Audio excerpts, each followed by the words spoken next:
এক নাবালিকাকে যৌন হেনস্থা করার অভিযোগ উঠল এক কিশোরের বিরুদ্ধে। খেলবার নাম করে বাঁশবাগানেও ঝোপে ডেকে নিয়ে গিয়ে দুই নাবালিকাকে যৌন নিগ্রহের অভিযোগ উঠল এক কিশোরের বিরুদ্ধে। এমনকি নাবালিকাদের প্রাণনাশের হুমকিও দেওয়া হয় বলে অভিযোগ। এই ঘটনায় বারুইপুরে চাঞ্চল্য সৃষ্টি হয়েছে। এক নাবালিকা বাড়ি ফিরে অসুস্থ হয়ে পড়ে কান্নাকাটি শুরু করলে ঘটনা জানাজানি হয়। প্রতিবেশী আর এক নাবালিকাও পরিবারকে এই ঘটনা জানায়। এরপরেই বারুইপুর থানায় অভিযোগ দায়ের করেন নাবালিকাদের পরিবার। পুলিশ তদন্তে নেমে অভিযুক্ত কিশোরকে গ্রেপ্তার করে। নাবালিকার পরিবার অভিযুক্ত কিশোরের কঠোর শাস্তির দাবি করেছেন। ওই দুই নাবালিকার শারীরিক পরীক্ষা করা হয়েছে বারুইপুর মহকুমা হাসপাতালে। পুলিশ জানিয়েছে অভিযুক্ত কিশোর সপ্তম শ্রেণীর ছাত্র। নাবালিকার পরিবার জানায় আগে থেকে মেয়েদের সঙ্গে ওই কিশোর খারাপ আচরণ করত। তার বাড়ি ওই এলাকাতে।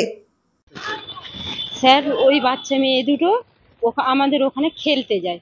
আমার একটা জায়ের বাড়ি খেতে যায়। ওই ছেলেটা প্রায় সময় বাজে চোখে দেখে, বাজে এতে দেখে, বুঝতে পারিনি। হ্যাঁ, আমাদের এখানে খেলতে আসে।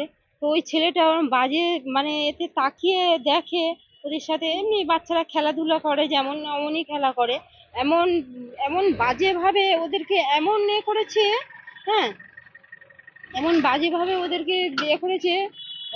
ওরা মানে কাঁদছে আর খুব ভয় পাচ্ছে, খুব ভয় পেয়ে কথা বলছে। হ্যাঁ, কালকের এই ঘটনাটা কালকেরে জানতে পেরেছি। কাঁদছিল আমার ননদের।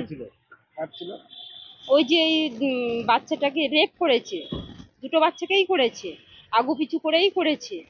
হ্যাঁ, আপনারা বুঝতে পারলেন আমরা কালকের ঘটনাটা আমরা কালকেরেই বুঝতে পেরেছি। না, ওই বাচ্চাটা মানে আমার ননদের মেয়েটা ও কাঁদছিল।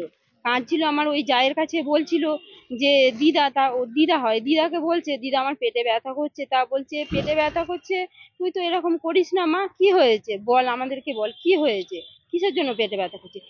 তারপরে বলছে যে ওই ছেলেটা এইভাবে কথাবার্তা, এইভাবে মানে আমাদের সাথে বাজে ব্যবহার করে। হ্যাঁ, আর আমার মেয়েকে বলেছে তুই যদি বলিস তোকে আমি মানে গলা কেটে দেব, গলা কেটে আমি তোর পুকুরে জলে ফেলে দেব, গলা কেটে আমি তোকে রেল লাইনে শুয়ে দেবো, তোর দম আটকে মেরে দেবো, তোর মুন্ডু কেটে দেবো। তোকে বাজেভাবে নানান ইয়েতে ভয় দেখিয়েছে। ভয় দেখাবার পরে আমার মেয়ে তো কোনো মুখ খোলেনি। আর কালকের ঘটনাটা জানতে পারলাম যে ও কাঁদছিল। কান্নাকাটির পরে জিজ্ঞাসা করলাম, জিজ্ঞাসা করার পরে তখন বলছে যে এই হয়েছে। তারপরেই বুঝতে পারলাম, তারপর ঘটনাটা জানতে পারলাম। জানতে পেরে আমরা চুপ করে থাকিনি, জানতে পেরে আমরা তারপরে এইরকম একটা নিয়েছি। ওকে হ্যাঁ, থানায় এসেছি। আমি ওকে শাস্তি চাই, ওর কঠোর শাস্তি চাই। ও শাস্তি পাক। ও এরকম যেন আর 5টা মেয়ে আছে তাকে যেন না এরকম করে, কার 5টা মেয়ে বউ কাউকে যেন না এই বাজেভাবে তাকায়, বাজেভাবে দেখে, বাজে এইরকম ব্যবহার, বাজে এইসব কোনো কিছু যেন না করে। ওর যেন শাস্তি হোক, ওর কঠোর শাস্তি হোক, ওর যেন শাস্তি পায়। আমরা মা হয়ে আমরা বলছি ওর যেন খুব শাস্তি, মানে খুব বাজেভাবে যেন শাস্তি পায়। এইরকম ওর হওয়া দরকার। এখন দুজনে কি সুস্থ রয়েছে? এখন খুব একটা সুস্থ নেই, মোটামুটি আছে, খুব একটা সুস্থ নেই। ওদের শরীর খারাপ, ওদের জ্বর এসেছে, জ্বর, বমি করছে, গা হাত পা ব্যথা করছে বলছে, আরো নানান শতরা আরো এটা ওটা হচ্ছে বলছে। কিন্তু ডাক্তার না করলে আমরা তো বুঝতে পারবো না ওদের শরীরে কি হচ্ছে।